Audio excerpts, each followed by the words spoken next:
Matt Branch, thanks for joining me today on the podcast. You've got quite an interesting story, but you also just come from a farming family and you've grown up in agriculture. Tell me about what you do in agriculture today. That you've been how long have you been doing this? So Carl, I've been working in agriculture since I graduated college. Started off with Nutrient Ag Solutions. They're a local distributor here in the North Louisiana area. They have several stores. I worked out of the Rabel store. Did that for 3.5 years. Got a lot of experience, learned a lot about the industry. And from there, I transitioned to go to work for an agricultural manufacturer, which is now called Corteva Agriscience. Formerly, it was Dow Agrisciences, but Dow and DuPont merged. I guess it was started about 2 years ago now, and we've kind of got it all finalized, which the merger of Dow DuPont created Corteva Agriscience, which is basically just the agricultural division of the two companies that merged. Because they make more than just, ag products. Oh, right? yeah. I mean, there's so many products that Dow and DuPont are responsible for that go into everything we use on a daily basis. And, the company would have been so big to try to keep it all together. So what they decided to do was split the two companies up into three. And I'm not 100% sure what the Dow responsibility is going forward. I want to say it's like material sciences. The DuPont piece is for like specialty products, and then Corteva is obviously the agricultural side of the two companies. So what do you do within Corteva? So within Corteva, I work with Phytogen Cottonseed, which is our only cottonseed brand underneath the Corteva umbrella. And basically my job title with them is territory manager. And what this entails is basically a sales rep. It's kind of just a new title for sales reps. I know everybody's familiar with, the old sales reps from back in the day, but that's basically what my job is with Corteva. Cool. And you obviously enjoy it. You've been doing it since college, right? Same kind of general job. Yeah, they're pretty similar. My job now is a little different than where I was before. At Nutrien, it was a great experience. I enjoyed it a lot. We had a great team in the area that I work closely with every day. But with Corteva, it's a little different. We don't have quite as big of a team anymore. We're more spread out, but you have a little bit more leeway on, your business decisions and kind of, how you approach your job basically every day. They kind of give you a little bit of freedom. As long as you meet your numbers and your quotas, then they're okay with how you do it for the most part. And am I right? And we were talking about this earlier in the truck. I'm pretty ignorant to the chemical sales rep, seed sales rep type roles, but you're dealing with farmers and you're dealing with retail outlets like Nutrien, who you used to work for. Am I right? That's right. So I have two levels of customers. I have retail customers and I have grower customers, and I work with both of them.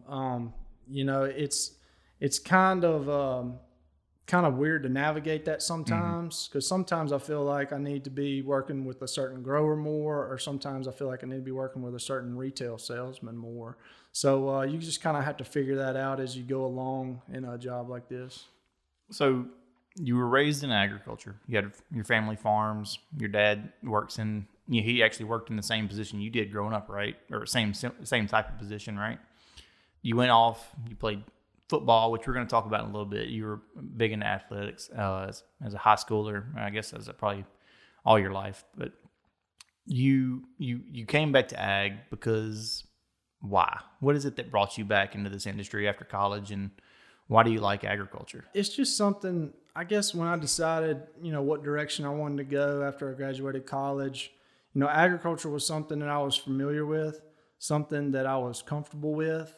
And what has really kept me in this industry since I graduated is just the people. I mean, the people that I work with every day are really great people. And, it's a privilege and an honor, to work with the kind of folks that I deal with every day, and, to work in this great industry we call agriculture. One of the things that as we were discussing earlier, that's one of the things I love about my job is that I get to interact with people, my family, but people just like my family, people that I grew up with. It's just a way of life that's different, and people in agriculture, they have something about them, and it's just being around that kind of intangible, good-natured, good people. That's something that you've gotten to experience, the good nature in a way that I don't know if anybody else can probably ever understand. But a part of agriculture is off season. In the off season, there's a lot of preparation that goes into the next year, but there's also a lot of enjoyment in hunting. You're into hunting. I'm sure that's probably something you've always, looking at the office here at your family's farm office, I can tell that's been something part of the family for a long time. Tell me about your love for hunting and where that came from. Yeah, so I was introduced to hunting, by my dad when at a very young age, and obviously you can see by all the wall mounts that my entire family is something that we've always enjoyed, and I've been around it for a very long time, and it's just something that it brings us all together, in the fall and winter months, and we all enjoy spending time with each other. It's not just about the hunt and, killing a deer or going duck hunting and shooting a duck. It's about spending time together. And that's been something that's just really has been a passion of mine, throughout the years when it comes to hunting. I started hunting with my dad when I was probably 7 or 8 years old. Mm-hmm. And, I really haven't stopped since. Now, I've had points in my life where I couldn't hunt as much as I would have liked to.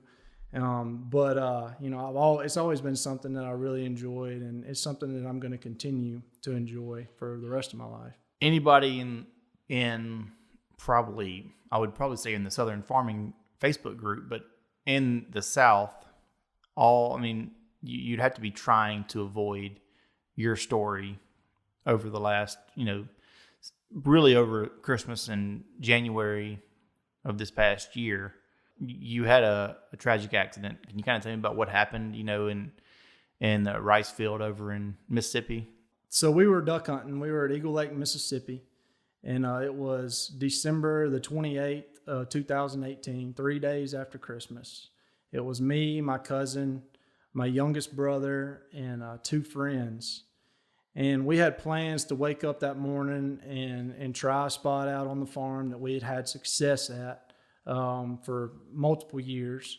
And we had scouted it the day prior, and there was birds in the area. So, we were excited. We thought we would have a good hunt. And we made a plan to kind of split up, divide and conquer, I guess, as you'd say. And due to some crazy circumstances and stuff that happened to me that morning, I was originally supposed to hunt by myself. And like I said, due to some crazy bad luck, I guess you could call it that, I was forced to hunt closer to one of the other groups.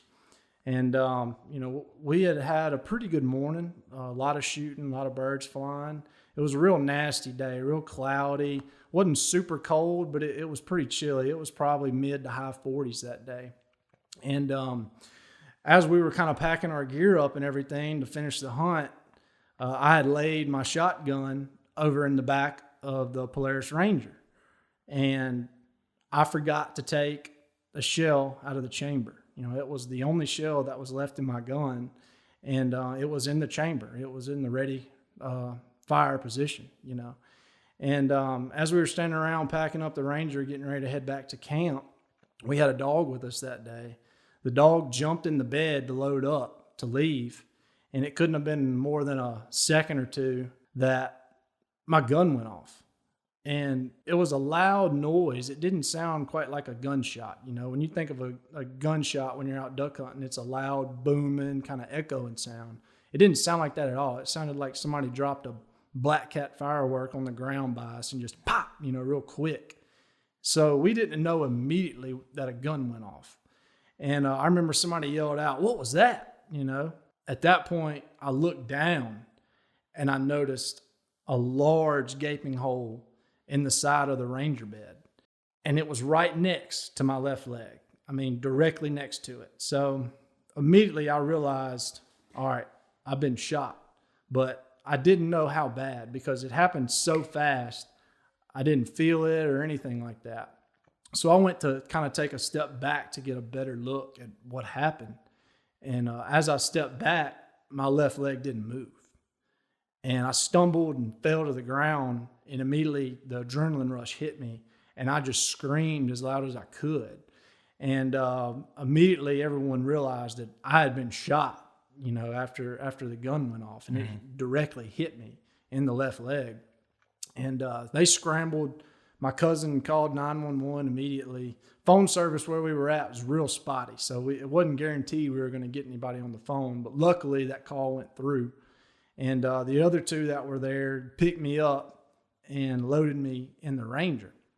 Immediately, I could tell by the way my body reacted that it was a serious injury. I mean, my body just shut down on me. It felt like somebody stuck a vacuum to my head and just sucked all the energy out of my body just immediately. That drop in blood pressure is very real. You can feel the effects of it immediately. But anyway, they loaded me up and decided to take me to the nearest highway, which, looking back on it, this very thing probably saved my life in the heat of the moment.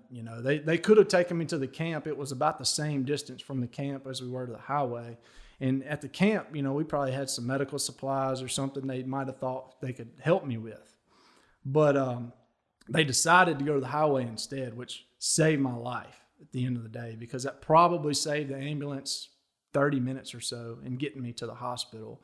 And at this point, every second counted. Once we got to the highway, I was barely alive. I mean, I was fighting to breathe. That was probably the worst part about it to me, was I couldn't breathe. I felt like I was trying to breathe through a straw with an elephant sitting on my chest. Wow. I mean, it was unbearable. And it's frightening, because as a person, that if you can't breathe, then you're not going to live much longer, and this is going through my mind all while I'm just trying to fight to stay awake, and you see in all the movies when somebody gets injured, everybody's telling them, stay with me, stay with me. Well, that's what I was thinking in my head. I just got to stay awake, and I might can pull through this. Got me to the highway, and, I just started to think about my son. I have a 2-year-old son at the house, and my wife. And, I seriously thought that I would never see them again. And, that was extremely difficult to process while I'm sitting there trying just so hard to breathe. And, you think about, the times that I wish I would have spent with them. I wish I would have been at the house more, watching him grow up, and, I was just worried about my wife, having to raise him alone from now on. And, it was just extremely difficult to deal with, all while staying alive. Soon after, probably 15 minutes after we got to the highway, the ambulance showed up, and they went to start cutting my waders off. And, my friend and my cousin that were with me up by the road, kept telling me to hang in there. It doesn't look that bad. You're going to be fine. And I was sitting there thinking to myself, no, this is bad. I can feel it. This is really bad. Well, as they started to cut my waders off, it was realized that, most of the blood that I'd lost was still contained in my waders, so they couldn't really tell. They couldn't see. I remember hearing one of them say, "Oh my gosh," when they cut my waders off, like it was that bad. I had nearly bled out at that point. And the last thing I remember was them loading me up in the ambulance. And I just kind of remember going around some curves, some bumps in the road, and then nothing but, darkness, black. And it was like going to sleep, basically. I didn't have any, crazy visions or anything right away. I think it was probably a few hours later, once I got to Jackson ICU, that, they were able to, kind of keep me alive, and I was on life support. And I had a brief memory of my wife, my dad, and my brother that were in the room with me, and they were kind of talking to me, and telling me to hang in there and everything. And I remember that, but that's really my only memory until 12 days later. After the accident, I finally came to. I became conscious. They had to, I think, pump 350 units of blood in me, which is For anybody that's in the medical profession out there, that is an absurd amount of blood. That is a lot of blood. Mm-hmm. And, everybody that I've talked to and kind of shared my story with, nobody's heard, that much blood having to be used to keep somebody alive. They also had to do 13 surgeries in all. And some of those were to take my left leg. They were able to save my life, but they had to take my left leg in order to do so. And, it was a lot to process when I woke up and they had to break the news to me that, my leg was gone now. Immediately you start to think back on, what's my life going to be like going forward? Am I still going to be able to hunt and fish like I always have? Am I even going to be able to work my job, in the ag industry that I love so much? Am I even going to continue to be able to do that, Or am I even going to be able to be present at my house? Am I going to be able to get up off the couch or get up out of bed without some assistance? These things run through your mind and you don't have a clue, what's going to happen. Because at that point, after I woke up, I was explaining to you earlier that, I was so weak. I could not pick my arms up off the bed. I couldn't even feed myself. I had to have somebody come by and feed me for like the first 3 or 4 days after I woke up, just because I had no strength in my body from my body fighting so hard just to stay alive. But it was a lot of gut checking stuff there, and a lot of emotions tied into what was my life going to be like going forward. And that was all very difficult to process, all while just trying to get out of the hospital. Yeah. So you were in a medically induced coma for 12 days while they were doing all these surgeries and just trying to make sure your body was still functioning, because you told me earlier your heart stopped beating. Yeah.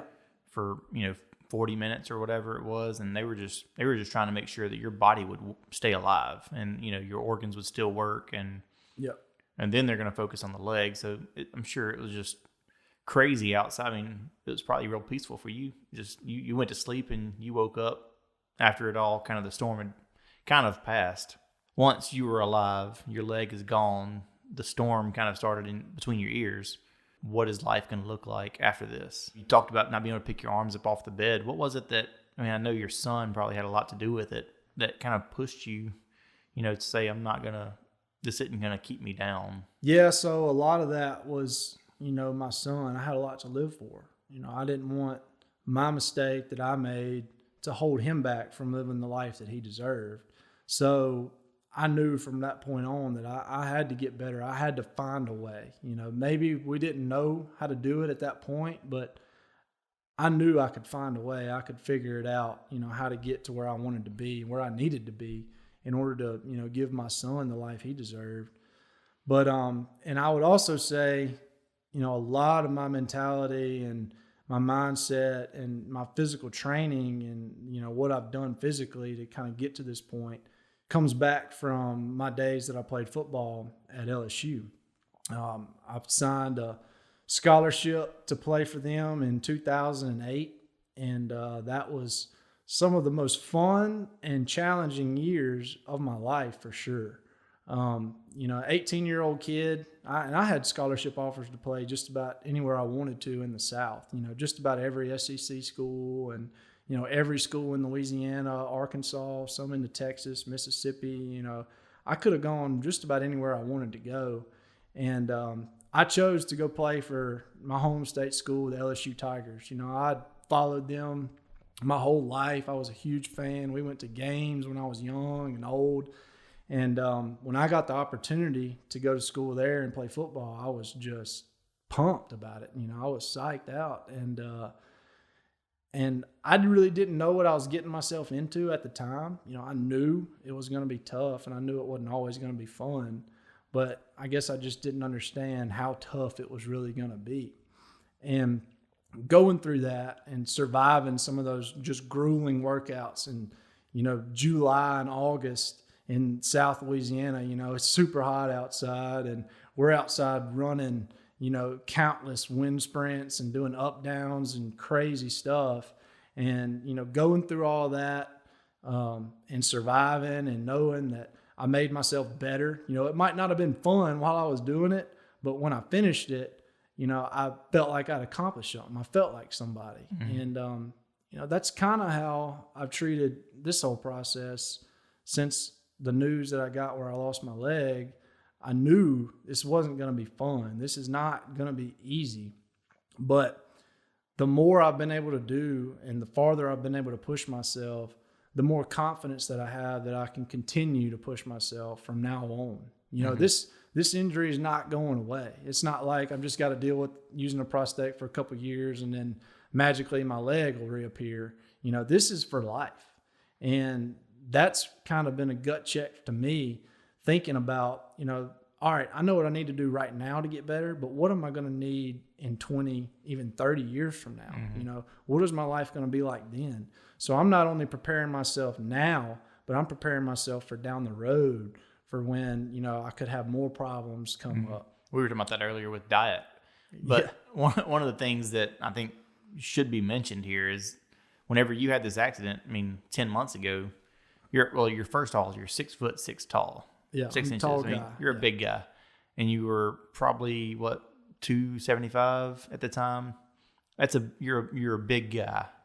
And to go through this and then now to have, all this rehab, this therapy, this new leg to learn how to walk on, you've dropped 100 pounds. Yeah, I'd say. Is that where you were at? Yeah, now? from the day of the accident to now, I'm all over 100 pounds lighter, which is crazy to think about. Now some of that is, my leg that's no longer there. Of course, that was, a good chunk of that. But I've lost a bunch of weight myself, just trying to, being, physically active, working out. My dieting has been just on another level. I never thought that I would have to revert back to all the stuff that I learned when I was in LSU so much later in life as I have now. It's crazy. They used to put us through the ringer on diet and, making sure we're fueling our bodies with, good food and not just junk so we could perform at a high level. Well, I got done with my time at LSU and I was like, well, I'm going to throw all that out the window. I'm never going to use that again. Man, how wrong was I? Now I use it every day, if not more so than I did when I was at school down at LSU. What was interesting is that you're talking about now when you're not using your leg, you can take your prosthetic leg off, right? When you take that off, you're using crutches still to get around the house. And you were talking about 30 years down the road, what kind of weight do I want to be carrying on crutches whenever I'm not using my leg? And I was just like, man, that's, stuff I don't have to even think about right now. I guess I could in a different way, but it's a new perspective, obviously, for you to have. It's just, it's crazy to imagine. And I know you never imagined you'd be where you're at, but something else that's kind of crazy to imagine is today's date is, October 28th, I think. You're exactly 10 months from the date that you were, this accident happened, and you're living life like normal. You were doing that 6 months ago. You were back to working full time. Tell me about kind of the process after, when you came to and you kind of accepted what, the cards that you were dealt, and you said, okay, I've got to get to it. I'm not going to let this change the way my son's life is. I'm not going to let this keep me down. What was therapy? What was getting fitted for a leg? What's life been like since the coma and surgeries? Yeah, so it's been a roller coaster ride, to be honest. Like I said, when I first woke up, I was so weak. I basically had to start from zero, like I was born again. And had to work my strength and everything all the way back up to where I am today. But when I woke up and I was given the news that I was an amputee, I didn't know anything about an amputee. I didn't know what kind of life they lived, and I didn't even know an amputee at the time. So all this information, my family was really good about, researching stuff on the internet, and they'd come to me and be like, oh, have you seen this? Look at this, look at that. And, I was sitting there all the time just trying to process it all, and I really wasn't paying attention at first because I knew that all the things that we could find on the internet, there's no way I could ever do them unless I got my strength back. So that was my first goal, was to get my strength back. And I started working with physical therapy, eating right, and just trying to, do everything that I could think of. I was thinking back to all workouts with LSU and, what kind of movements I could try to mimic and, what muscle groups to target and everything. And, I started to work at it every single day. I'd lay on the ground and do sit-ups, push-ups, whatever I could think of, whatever I had the strength to do, I was trying to do it. And, that was one of the things that my practitioner, the guy who built my prosthetic, his office is actually in Chicago. That's where he works out of. He came to visit me when I was in the hospital. He heard my story and he wanted to visit me. And he actually specializes in my specific amputation, which is called hip disarticulation, if anybody's interested. And he told me from the get-go, he said, this is all going to be up to you. Nobody can do this for you. You've got to do it yourself. And here's what I need you to be at. Here's the kind of strength level I want you to be at so I can fit you with a leg and you're going to have success with it. If you can't get here, then I don't think we can work together. And he told me straight up. And that was what I needed to hear because it sounded so familiar to when I was at LSU. They weren't, beating around the edges. They told you straight up what they needed from you and they expected you to get it done. Well, he did the same thing. He treated me no different. And, once I heard that and I realized, okay, this is going to be up to me. This is going to be up to how strong I get between now and when we go to Chicago. I just started to work at it every single day and really push myself. And when I showed up 4 months later to his office in Chicago, I was ready. And he built me a good, solid, comfortable leg. And they were shocked at how good I was. I mean, I picked it up the first day. I strapped the leg on and I started walking around, holding on to some parallel bars at first to kind of get the feel for it. And within the first 2 hours, I was walking across the room unassisted. And, they just couldn't believe it. To see somebody my size with an amputation as difficult as I had and to be able to pick it up in a mere couple of hours, they were just in utter, total disbelief and shock. And, that all came back to him telling me that day in the hospital, look, this is where you got to be. And I don't know, I just said it in my head that, all right, this is what he said I got to do. That's what I'm going to do, no matter the cost, And it wasn't always easy getting out of bed, and trying to go squeeze a workout in or, trying to eat right. I was wanting my desserts and my comfort level of food that I'm used to. And, that was off the table. I had to do away with that for a while. I've kind of gotten myself in enough shape where I can enjoy a cookie every now and then or a bowl of ice cream or something, but I also have a six-pack now, which I've never thought I would have in my life. I was a 6'6", 305-pound offensive lineman when I was at LSU, and now I'm 6'6", 170 pounds with a six-pack. I don't think anybody ever imagined that for me in my life. Yeah. But I don't recommend. I haven't lived through what you've lived through, but I don't recommend getting a six-pack that way. Yeah, no, that's what I tell people. I got a heck of a weight loss program, but it might be pretty difficult for the first few months. But I guarantee you're going to lose some weight. Yeah, for sure. But no, yeah. So that's really kind of been my story the last few months, and I have been pretty successful walking this way. And learning, how to do it. And it didn't start off easy, I mean, you got to learn to trust the prosthetic because it's not anything like a normal leg. Don't be fooled by, it looks kind of like a leg when I have pants on, but it works nothing like it. It is completely foreign, and you've got to figure it out from ground zero, basically. You got computers in your ankles and knees, right? Yeah. This leg is the smartest thing in the room right now. I promise you that. I'm sure of that. No I'm sure offense. Of that. No, I take zero offense to that. I believe that wholeheartedly. Yeah. Earlier we talked about how this has been on your family. It's been it's brought y'all really close. You've had to really depend on each other and lean on each other, but it's also coming back kind of full circle to the ag community that you work in, just the small town vibe of Northeast Louisiana. Everybody's kind of come, they've been on team branch in your recovery and just supporting you with prayers and financially. Can you tell me about kind of how the ag community kind of just all came to your side? Yeah, I mean, it it's really been overwhelming. The ag community has been near and dear to my heart for many years now, but it's even more near and dear to my heart now after going through this accident. People reached out and offered to help in so many different ways, and gave blood in my name, and sent up prayers for me, donated money to us. I mean, it's just been overwhelming. People brought us food when I got out of the hospital, and I'm just so blessed that I was a part of the ag community going through all this. I'm sure there's other industries out there that are close knit and tight, but I can't imagine that any industry is tighter than the ag one is.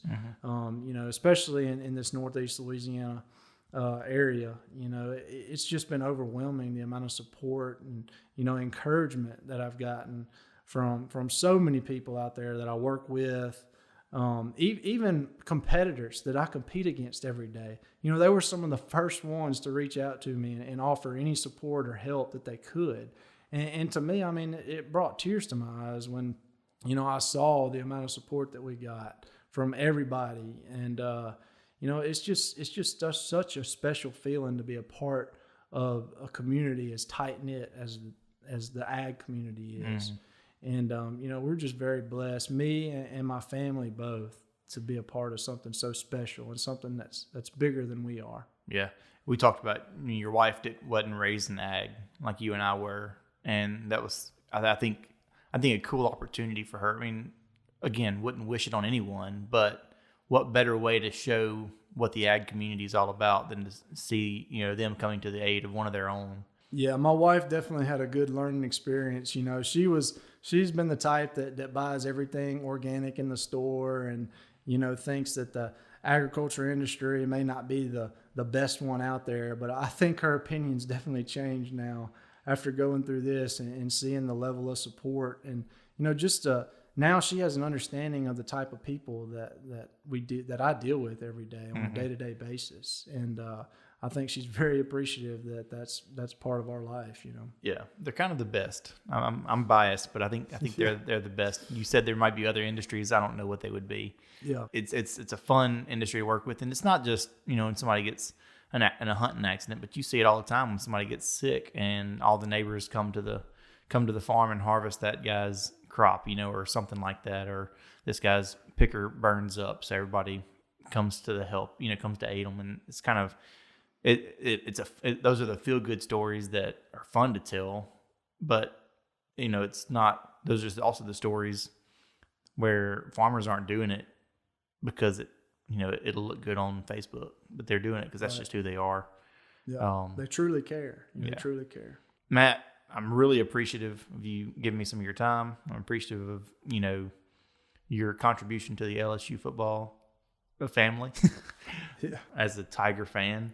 But I also, I mentioned this earlier, I saw you out there. You still go down to games as much as you can. Is that a regular thing? Is that a once a year kind of trip for you, or is that pretty regular for you? We try to go down, to at least one game, maybe 2 games a year. We still have some friends in the Baton Rouge area, so we like to go down there and visit them and kind of use an LSU game as an excuse to go. Yeah. But we were down there a couple weeks ago at the Florida game.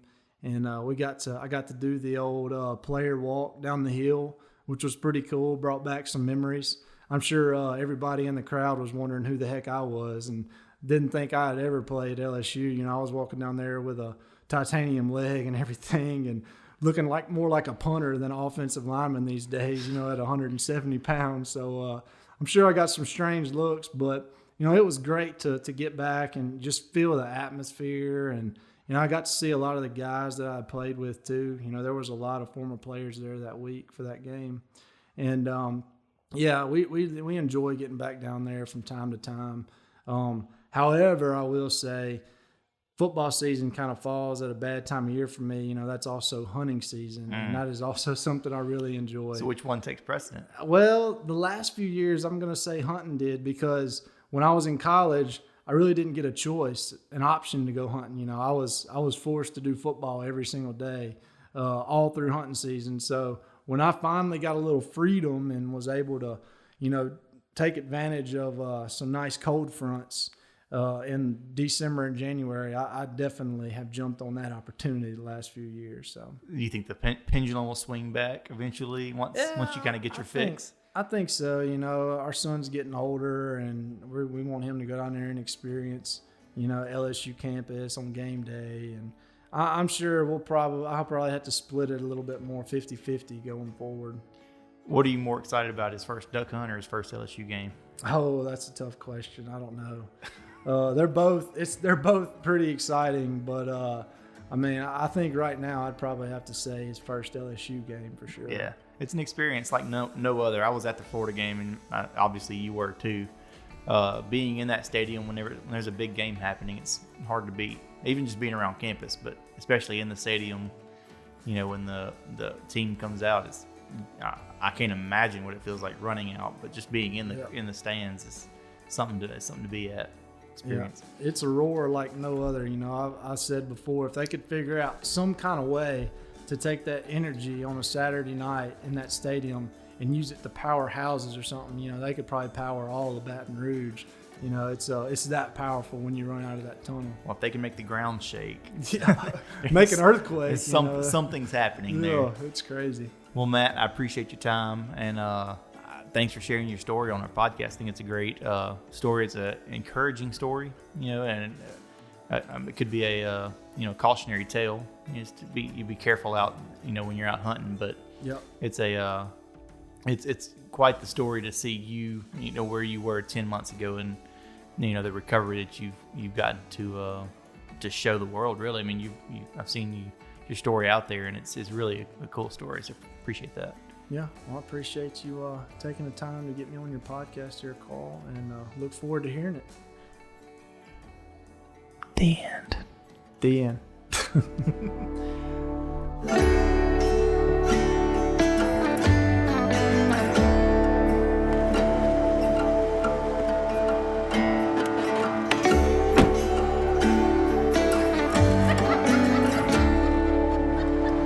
You don't see this every day.